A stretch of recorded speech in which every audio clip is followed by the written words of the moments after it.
Hi, this is James Johnson with Rev.com. I wanted to make a quick tutorial for you and show you a couple of shortcuts that I use when I'm transcribing. I'm going to be talking kind of fast and moving kind of quickly because I want to cover a lot and I don't want this video to be too long. I'm going to be going over how I track multiple speakers through my transcript and a little shortcut that I've made or that I use. I don't know if it's being used by other people, but this is the system that I use. Hopefully it saves you a little bit of time.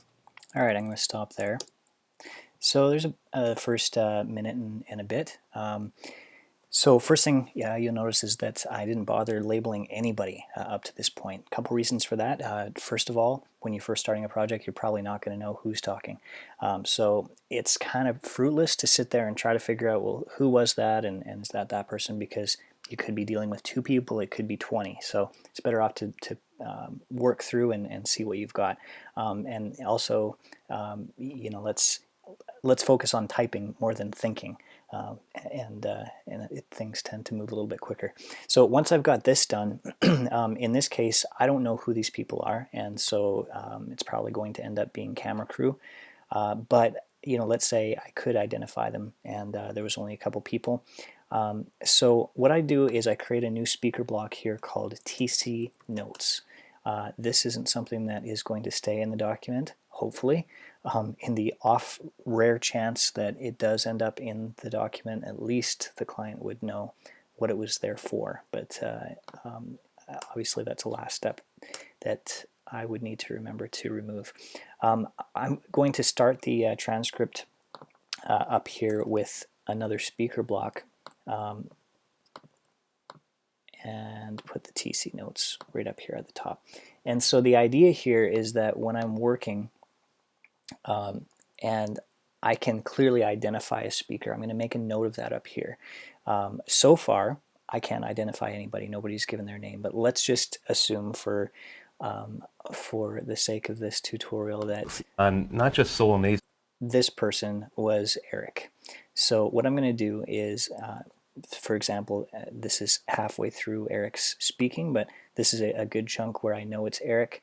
And let's say at this point he just said, my name is Eric. So right at this point, here's what I'm going to do. Not click on that button.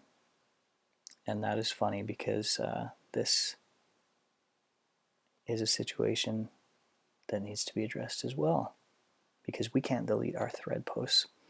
So there we go. That's automatically posted. At least it'll close in 27 minutes.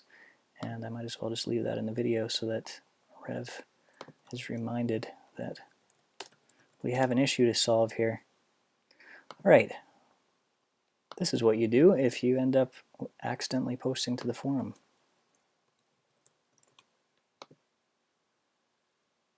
All right. Where were we? Okay, so let's assume that this is Eric. So, I know that this is Eric here, but I don't know for the rest of the document. So what I'm going to do is I'm going to jump up to the top by hitting on a Mac Command up arrow. And this is the anchor point for the transcript. This always stays the same. It's the one location in a transcript you can always rely on, you can always jump to with a shortcut. It's different for Windows. I think it's Control up arrow or something. But I pop to the top here, and I haven't moved my playhead. So I'm still at the point in the audio where I was last at the bottom here. I just clicked on this inaudible, so we're just assuming that I'm at this point in the transcript. Pop up to the top, and I just make a note and say Eric, and then I do a phonetic shortcut tag. And so, and I can put Eric ID or whatever.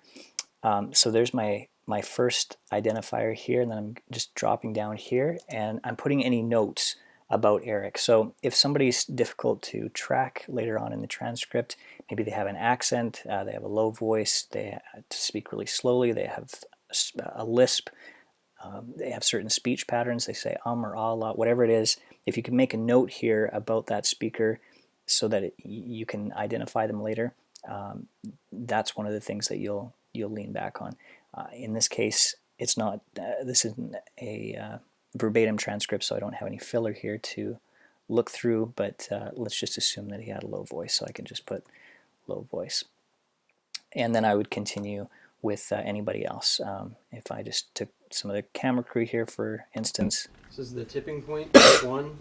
Okay, so there we go. This is the tipping point. So that person that's speaking, again, shortcut, as long as I'm in the editor here, Command up arrow, and now I'm going to put, let's just assume that this guy's name is Joe.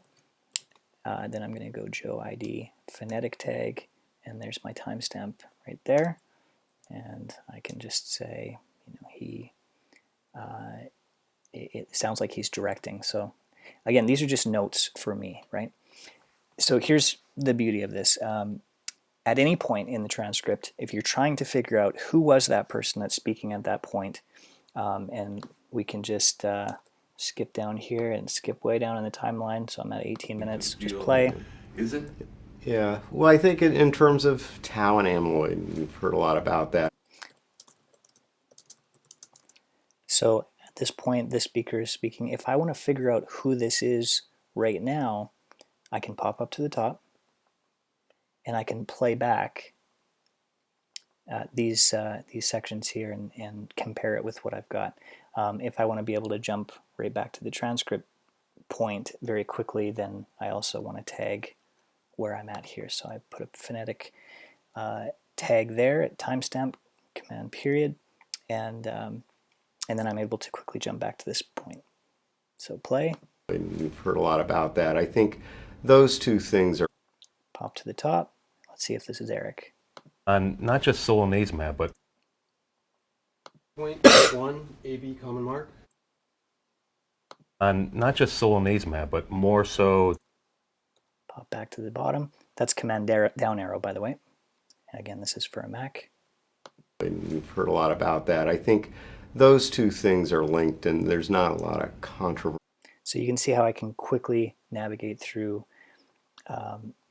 through each speaker that I have. Now this works wonders if you have lots of speakers. If you're dealing with a verbatim project and have a classroom full of kids and it's on video and their mouths are moving when they're speaking, obviously you have to identify those individual speakers. You're not going to get away with just putting students when they're talking. So every time you come across a new speaker, you want to make a note of it. Now I used to do this in text documents and try to just jot down the numbers manually and then not be able to jump back to the point in the media file, and it was a huge time saver to do it this way. So hope that helps.